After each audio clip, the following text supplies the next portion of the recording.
One thing I do find very, very invasive is the way that Donald Trump just touches Zelensky for him to like shut up.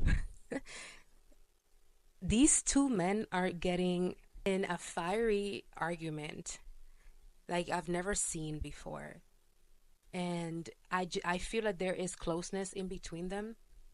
There is friendship in between them because if I'm going to go as far as to your arm to touch you, like, this is like, be quiet because grandpa's talking.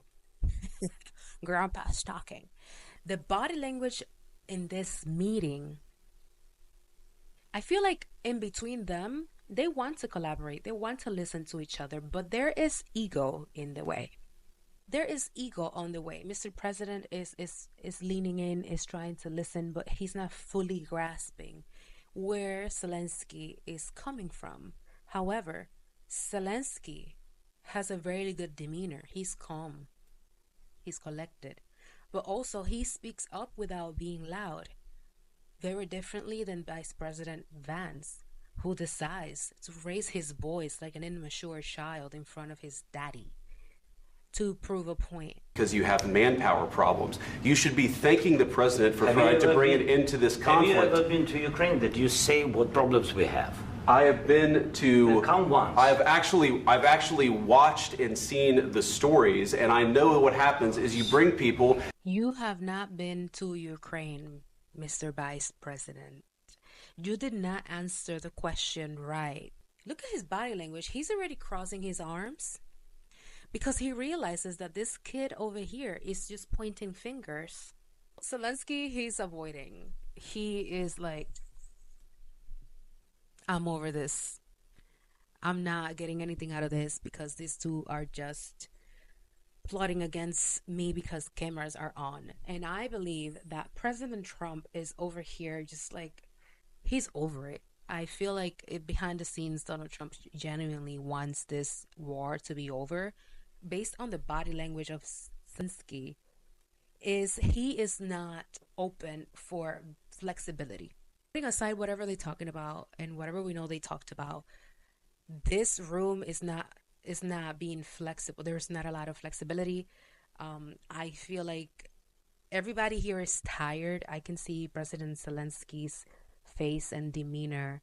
He has eye bags. He has water retention on the bottom. I can see he looks like gray, like his skin. He probably either smokes a lot of nicotine.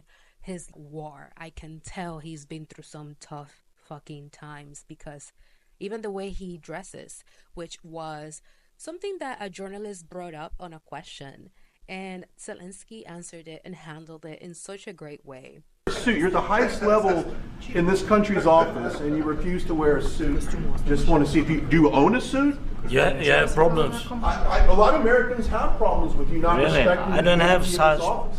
I will wear costume after this war will finish. Okay. Yes, maybe. Well, Maybe something like this? like yours. Yes, Yes. That'd be great. Maybe something better. I don't know. We will see. Maybe something cheaper. Since this war begun, I've noticed that President Zelensky is dressed like a soldier. He's mourning. He's using colors that are dark, black, olive. If anything, I see sometimes a little grayish, but he is mourning. He is sending a message. And I believe that this question, whoever this journalist is, I appreciate his question. I wouldn't want to go to Ukraine to ask a question about a suit, but if Ukraine's president is here, why not?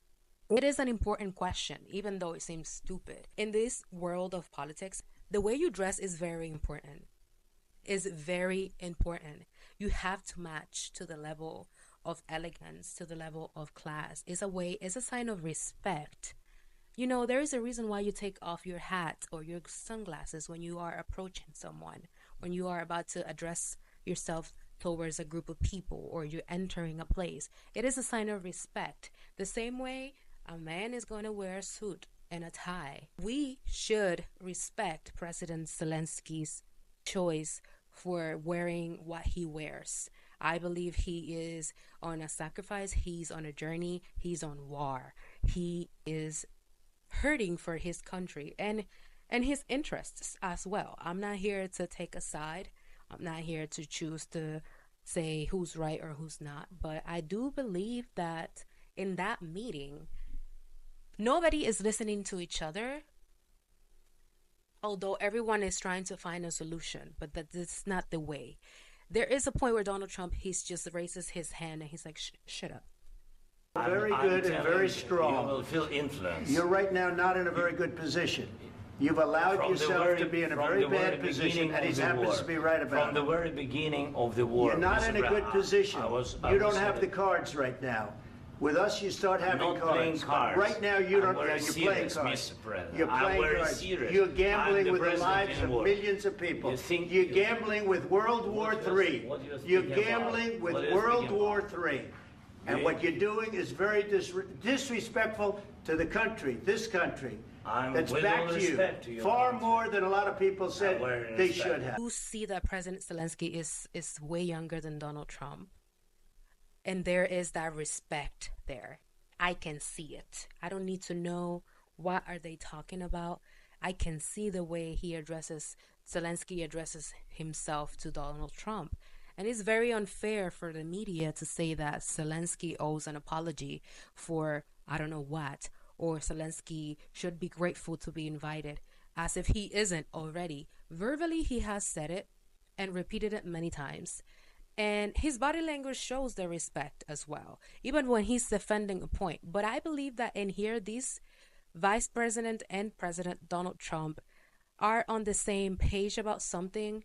And this is to attack because the cameras are on.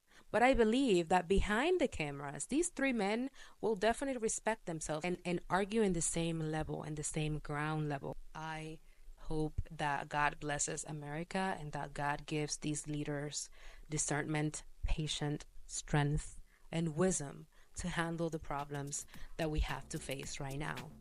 What do you guys think?